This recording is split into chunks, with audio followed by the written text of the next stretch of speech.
All right, Sal, how are you doing today? Well, doing well. Thanks for having me on the podcast. Yeah, absolutely. Thanks for coming on. All right, let's jump right in here. Why don't you take a moment to tell us a little bit about your practice and what you do and what you specialize in? Yeah, absolutely. So my practice is called Totem Wealth Management. We're based here out of Charlotte, but we operate nationally. So we have clients everywhere from New York to Florida to LA, Texas, Austin, everywhere. And we've been in business for about 3 years now, right? Very lucky and very blessed to have built the firm to this point.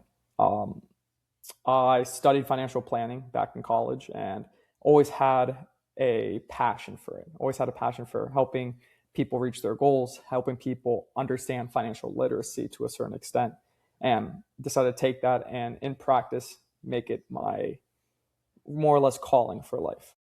I love it. I'll typically follow this up with what inspired you Yeah. to do this, but it sounds like helping people be financially literate was what inspired you to do. Well, I'll give it a little deeper just to dive back into my origin a little bit. So I come from a very low income area in Florida, in Orlando, Florida. And it's in this little area called Kissimmee. There's a lot of minorities, lower income, so to speak. Right, it's gotten a lot better over the years, and it's beautiful now. But in the beginning, not so much. And financial literacy was something that was never really taught, especially in a Spanish household. Hispanic background, like money is very taboo, right? So we don't really talk about, don't really educate each other on it. And it's always something that's fascinated me. I'm saying like, wow, how do all these people get to live the way they do? How are they able to not go to work, but still the lights are on? They have such a nice house. They have such a nice car. And these questions would, as I grow up, you start to see more things and start to learn about what really you have access to at your fingertips. And ever since then, it's just something I'm like, okay, I want to do this and I want to learn how to do it the right way. I want to learn how to do it for other people so I can not only have a great life for myself, but help others who also have those same aspirations do. I love it. I love it. How many clients do you have now? Oh, so in households, we have about 140 households. Wow, congratulations. That's Yeah, awesome. Okay, so let's talk a little bit more about maybe the people you serve or that who you work with. Maybe you could take a moment to describe the kind of person who typically comes to you. What's a situation that they might need you to lead them through? So this is kind of a two-part question. Maybe the type of person who typically comes to you, and then a typical situation that they'll look to you to lead them through when they first start working with you. sure. I would say a typical client for me, we tend to specialize more or less with business owners and entrepreneurs, right? That are more early to mid stage in their career. Now we service families across the board, but what we've actually found that we really not only are specializing in, but bring a lot of value to are those, small to mid, early, large level businesses that want to kind of scale and see, hey, what can we do to retain our talent? What can we do to offer more benefits? Right? And that's something that we do across the board. Um, Nice. More often than not, I would say people find us what I call after the fact situations, right? So a great example is taxes. They're like, man, I started this business. I was so happy. We got the business going well. Revenue is building. And then comes a tax bill and they don't know the details between S corping, why you're getting taxed as an LLC, so on. There's so many little minute details that they learn about after the fact. But unfortunately, after the fact, you're already on the hook for the bill, right? Sure. So when we get approached, a lot of it is, hey, this is what happened. The first question is typically, can you do anything now to fix this? Which by the time a lot of them reach in, it's probably like April 10th, April 8th. It's probably more or less too late. But from there, we look at a forward looking projection. We'll say, okay, listen, we see how you did so well last year. Congrats. Let's not only continue to do well, but let's do it in a way that we mitigate the tax situation moving forward. And let's come up with a plan and let's come up with strategy moving forward. I love it. So, sounds like when people first reach out to you, it's a very reactive thing, Very, right? very. And then And you work with them on being proactive next time to make sure that never happens again because paying too much in taxes is just painful, right? Especially as a absolutely. business owner. Yeah. And I think one thing I'll toss in there too is a lot of people don't know that they need a financial advisor or a financial planner or a wealth manager until after the fact, right? Because a lot of people think of accountants, they think of lawyers, right? An estate lawyer, right? But a lot of that are what I call executional parts, right? So you have someone do your taxes for you. You have an estate lawyer draft the trust documents for you, the will, right? Mhm. But from a wealth manager standpoint or financial advisor standpoint, that is much more overhead, top line, big picture planning. And a lot of people don't think backwards, right? They look forward, be like, oh, I need to do this, I need to do that. Well, if you take a step back, this all would have had been done already had we Yeah. planned for it appropriately. Shoulda, coulda, wouldas, though. You Exactly. don't That's always all. know what you don't know. When you're running a business, you've got 5,000 things to do. So um, I could see why that would be something that would drive them to need to work with you and realize that it's time. But I also like how you put an emphasis around, okay, well, now we're going to be proactive here to make sure this doesn't happen again. What are some of the questions that they have that they typically come to you with when they meet with you for the first time? What's on their mind? What are their concerns? What questions do they have? And Yeah, I mean, when they meet with you, I mean they're not a client yet. They're just coming to you to have a conversation. sure. I think one of the first questions are, what is it you do? Right? I think that is a big across the board question and a very generic question in and of itself. Because a lot of people, they think of a financial planner like, hey, you get your money, you invest in the stock market, there you go, happy go lucky, you're on your way, right? But that's not always the case, right? There's some firms that do that, right? They specialize only in investments, or they specialize only in one specific avenue. But at least with Totem Wealth Management, we are what you would call a comprehensive financial planning firm, right? So we look at everything top to bottom, right? And when these clients come to us and they're asking, what do you do? So, well, we essentially do it all, right? We do the tax planning, right? We may not be able to physically do the taxes for you or sign off on it like a CPA would, but we can plan for it, right? We do the insurance planning, we do the retirement planning, education planning, even the estate planning. A lot of times for our clients, which they don't even know this is an option to them until they talk to us and ask. They're like, oh, do you do this? It's like, yeah, so we can't physically write the trust documents for you. We cannot physically write the will for you. But what we can do is tell you what needs to be outlined if this is what you want to happen. Right? So you tell us, hey, Sal, this is what happens, what I want to happen. How does this work? We'll draft a mock up and then we'll go to an attorney and talk to them and be like, hey, can you execute on this? All right, we'll talk more about your process and how you work with your clients in a bit. So, let's talk more about some of the questions that they have, because I want people to know who are listening. I want them to know that they're not alone and that other people ask these same questions. So, a lot of the times they'll ask, "Well, what do you actually do? What can you actually do for me?" What are some of the other questions? I think another big question is, and they kind of jump the gun here, is do you think I can retire? Do you think this is possible for me? Right? Because a lot of clients don't understand how good of a position they may be in, or maybe how not so good of a position they may be in because they have no context. That's a really big one. We often get be like, am I in trouble? Or they'll be like, am I okay? Mm-hmm. Any other? Yeah, One I would more. give, yeah, I'll give one more here. A lot of it is speculation, right? So they'll ask, what do you think about so and so? Or what do you think about this person in office? Or what do you think about that person in office? What do you think is going on with the war abroad? Right? So a lot of specific geopolitical issues they will ask on and how they think of the market. I can't tell you how many times a prospect will call in strictly to ask a question like that. Be like, oh, what are your thoughts on the market?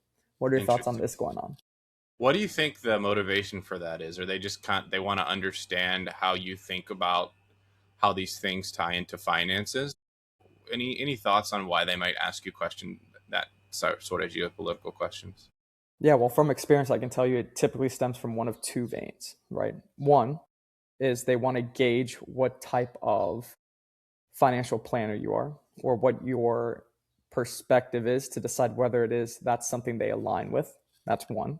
The second is they want to gauge how you perceive that in effects to the market. Right. So they Mm, want to say, like, okay, does he have a positive connotation for the market moving forward? Do they have a negative connotation for the market moving forward? That's typically another reason to decide whether you move forward with someone. yeah, sure. So they're curious about your thoughts, but they also want to understand more how you think about it, how you relate the information. That's interesting. That's very strategic, which makes sense because you're serving typically business owners. So, um, All right, let's talk a little bit more about maybe how you approach um, financial planning. Maybe we'll talk about maybe more about how your clients find you. Um, and actually, let's just ask that. So, how do you typically find your clients, and what are some of the ways you get to know them as individuals? Yeah. So luckily, a lot of our business relies on personal referrals, right? Word of mouth, which for a long time now, that's been the main pusher for our business, the main growth factor for our business is one client tells another family member who tells another friend, so on and so forth. And that's a very organic and what I would call trusting way of building business, right? Because when you bring in a client, especially when it's such a close family or friend, and they are good people tend to attract good people, right? Yeah, That's just a mantra for life. yeah, Now, in more recent times, right, been leveraging more of social media, right, have been leveraging more of, the Facebook avenue because a lot of people, I get a lot of funny looks for this, especially from people in like my age demographic. They're like, "Why are you so, still on Facebook?" I'm like, "Because clients will find me on Facebook. The that's where your people that clients are. that's Yeah, where the clients are. Clients will find you on Facebook and on LinkedIn. Ironically enough, you know, LinkedIn can be used for a variety of reasons, but the way I like using LinkedIn is because I get to see what other businesses are out there and how other businesses are doing and see what stage in their growth factor they are. Right? Is this something? Are they looking for something to offer potential employees? Are they looking for, hey, someone might have just gotten out of a cell, right? What are they going to do with all these funds, right? So keeping tabs on your network of entrepreneurs and founders as well on LinkedIn is also another big avenue that we've used. interesting.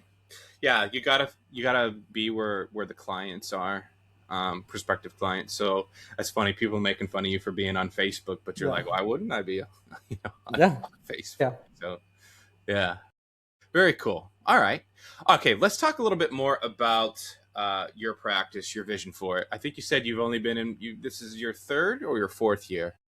We are in the middle of our third year, In right? the middle of your third year. Okay, wow, and you're already serving that many households. That's incredible. Congrats. It's been a blessing. Yeah. It's been a Yeah, blessing. very cool. All right, so let's maybe talk about where you're wanting to take the firm. Where do you see it in the next 1 to 3 years? What's your vision? Are there any goals you're working on? So we have certain AUM goals in mind. Right now, a big factor for us, right? Because AUM is arbitrary, right? So what we try and do is we try and triple business every year, right? That's been a steady goal that we've been able to hit, right? Without getting too into details about the AUM and everything, but that that's been a major goal of ours. But further than that is I've recently hired two people, right, over the course of the past 6 months. Started on January 7th of 2026, right? My first two employees. And what I am now in the process of doing is trying to scale things, right? Make things more scalable, right? Because when it's just you, the only one you answer to is yourself. The only one that anything needs to make sense is to yourself.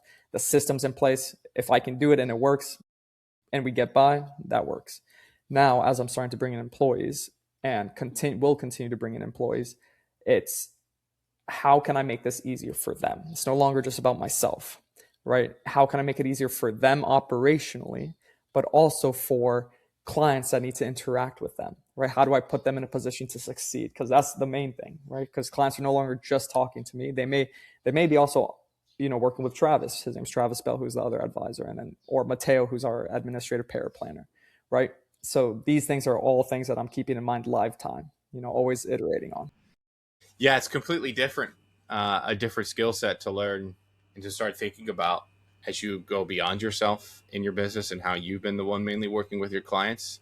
And now you start thinking about, well, how can we take on more clients and deliver the quality of the service that you give and that you want to be known for? And you have to start thinking from a whole different perspective, right? Yeah, absolutely. You're no longer thinking from your lens out. You're thinking from an outside lens inclusive of you and the people under you and the people that are coming on.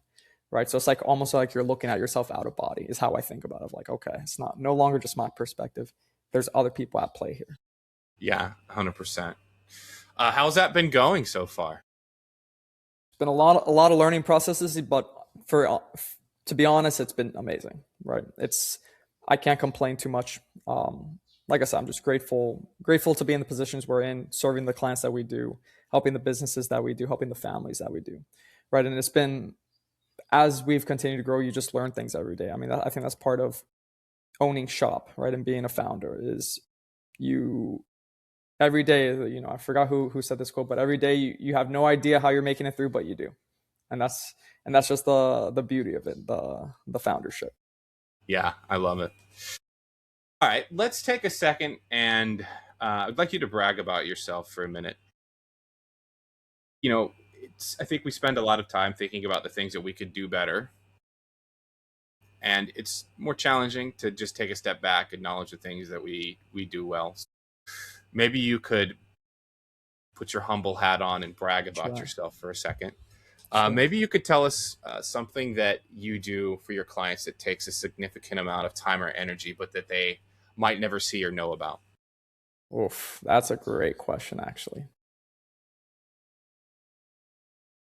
I think something that clients, you know, maybe don't see at surface level is how much detail goes into transmitting a message, right? So something that I really pride myself on, something that I do think, I genuinely do think I'm one of the best in this specific aspect is persuading people and getting them to act, right? Because I tell people all the time that it is almost more important than the technical expertise you have as a wealth manager or a financial planner if you cannot get anyone to act on your recommendations, right? You can be blue in the face talking about, technical analysis this, technical analysis that. Oh, you should do this, you should do that. But if no one trusts you enough, right? If no one believes that your messaging is getting through the right way or that you even know what you're talking about in the first place, they are not going to act on the recommendations I have, even if it is in their best interest, right? So even, and that's the tough part, right? So when, I look at clients, I always am thinking about they respond well to this type of messaging. They respond well to this type of tone, right? Some clients like a more direct, right? Kind of smart alecky, like humor, dark humor type of thing. Some clients are a little bit more they're a little bit softer with their approach. They like to hear things like nicely, like you're talking to a kid or you're talking to your mother or your grandmother, right? Everyone is different and the messaging needs to be catered to that, which is something that I do think, over the years of both playing soccer, playing both abroad, playing domestically, and what I've learned through my career is I know how to cater a message and get you to act. And I know how to get recommendations to mean what they should mean to you, right? It's not just, oh, go max out your Roth IRA. Hey, it's go max out your Roth IRA because this is going to lead to this many dollars at this year. And you want to go travel Spain with your kids. You want to go travel so-and-so with your family, right? That's a very different messaging than just like, hey, max this out because you're going to have a lot of money tax-free. Very different Sure, messaging, sure. you know? Well, sounds like you put a lot of time, energy, and effort into learning about your clients, how they like to receive information. And you probably spend a lot of time thinking about, well, what do I need to do in order to get this person to take action on what's in their best interests, right? Yeah. So that's something that you're good at. Yeah. Persuasion.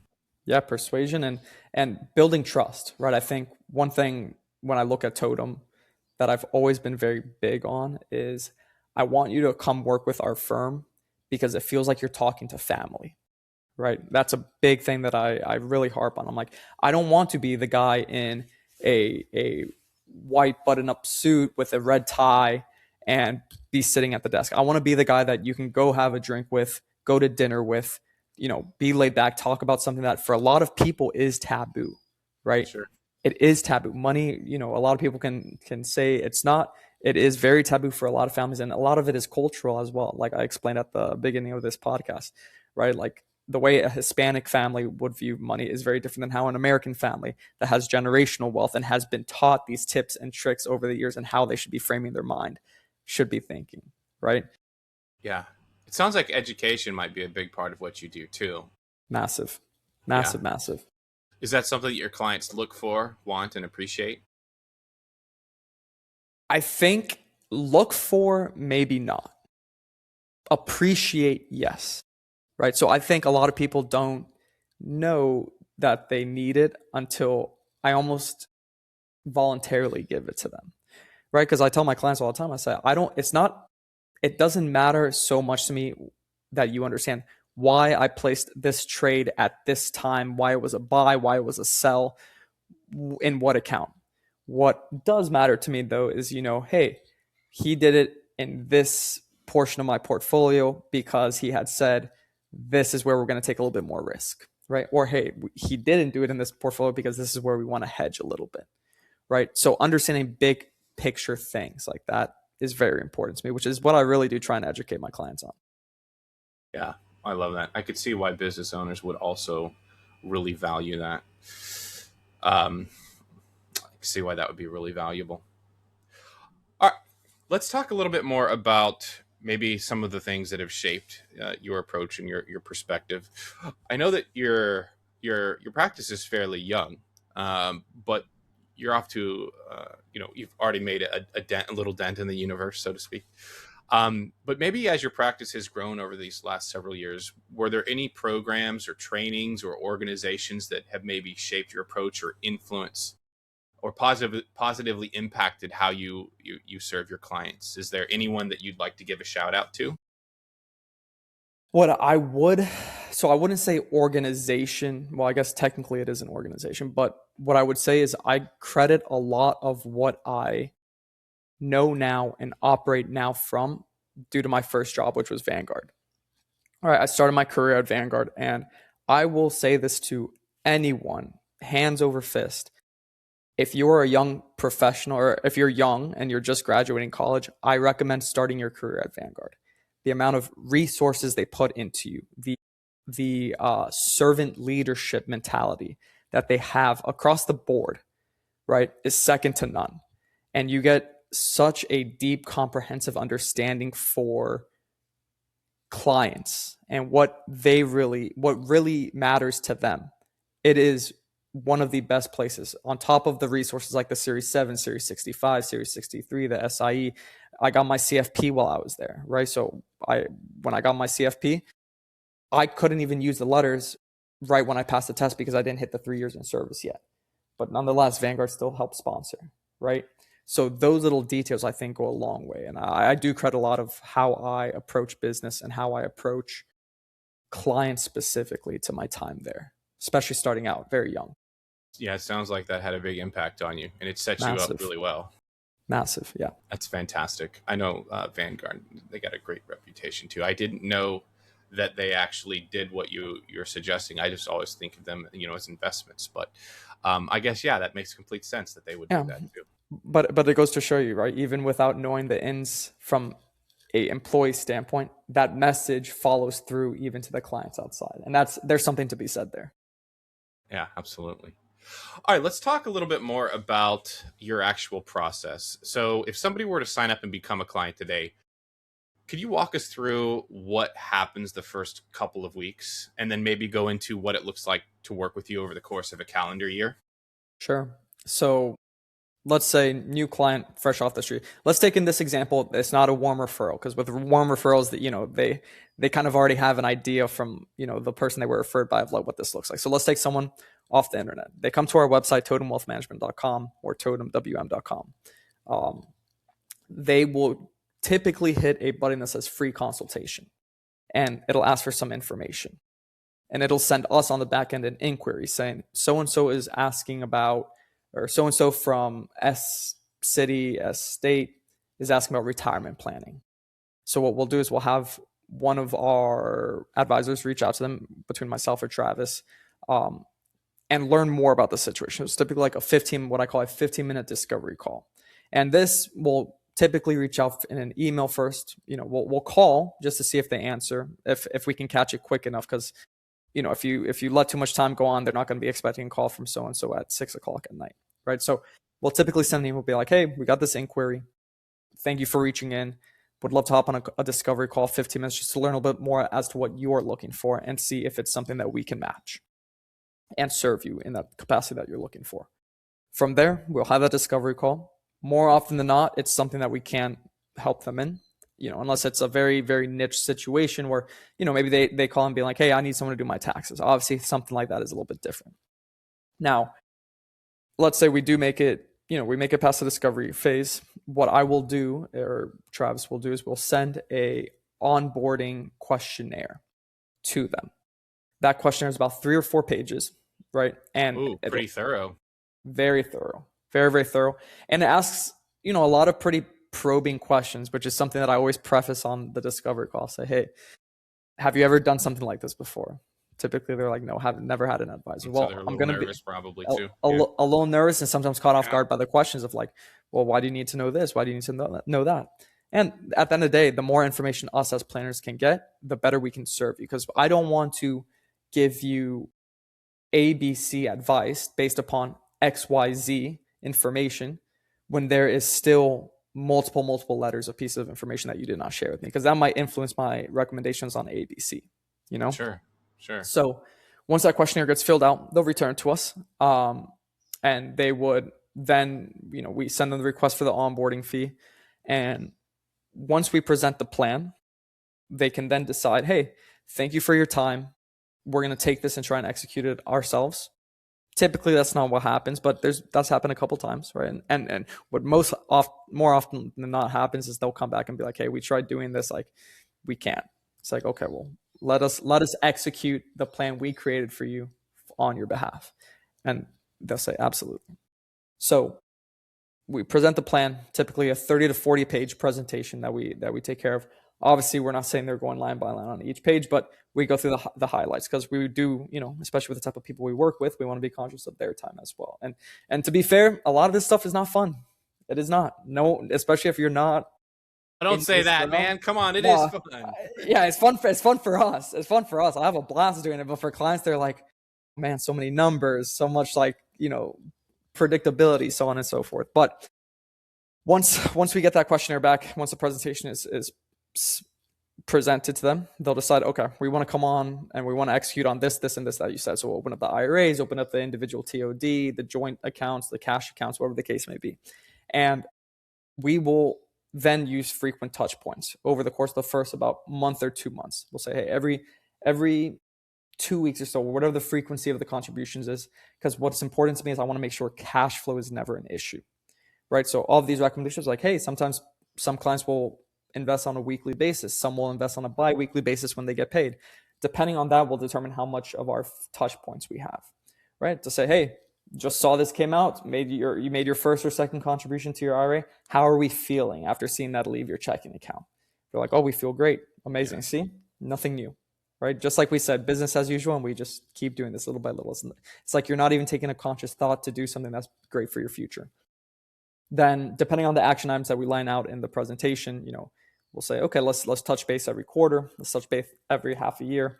Or some clients, you'd be surprised, they don't want to hear from us. They said, just tell us if there's anything big that happens, or B, any changes that you see that you think we should be made aware of. And then on my part, I'll tell them, be like, I'm not going to be texting you, asking you all this information constantly. So I'll say, if a death happens, God forbid, the birth of a child, a divorce, a lawsuit, something with revenue that's really affecting cash flow, you guys let me know, and then we can have an ad hoc meeting whenever you want, right? Which is one of the big values to having someone like us in your corner. Yeah. I love how you start out really strong, getting to know them, taking care of all of that admin stuff. And then it's kind of maintenance, checking in. And I like how you give a lot of flexibility around how you work with your clients on an ongoing basis based off of their needs and what they're looking for. So I think it's important to me that they make what they want out of this relationship, right? Part of just my fundamental belief for financial advisors and wealth managers in general is you should be like water. And what if the client wants a vase, be a vase. If the client wants a bowl, be a bowl, right? You should adapt your style to meet the needs of the client, because not every client is the same, right? Not every client is the same. And I think that's where you can differentiate the really good advisors from the ones that are just going through the motions, right? Is how adaptable can you be to your client and best serve their needs? Yeah, I love it. I love it, Sal. All right, so we're about at time here. What I want to do is I just would love for you to let us know if there's anybody for the people listening who are like, this sounds good. This is kind of what I'm looking for, or is interested in maybe exploring next steps with you. What should they do? How should they get in touch with you? Where should Yeah, they go? absolutely. So I would head to our website, Totem, Totem, as in Mary, wealthmanagement.com. And there's going to be a little button, a little teal button that says free consultation. When you put that in, a little pop-up menu will pop up. You put in your first name, your last name, your best email, and your phone number, and then just a small little description of why you're calling in. And that'll give us an idea as to where the conversation should be heading when we reach out to you, right? Kind of like I mentioned, we'll send you an email, try and find a time that works best for a little 15, 20-minute call, a discovery call. And from there, we'll serve you however we can. I love it. All right, Sal, thank you so much for coming on the podcast. Appreciate you sharing your insights, your feedback, and your perspectives. Awesome. Thanks, Greg. My pleasure.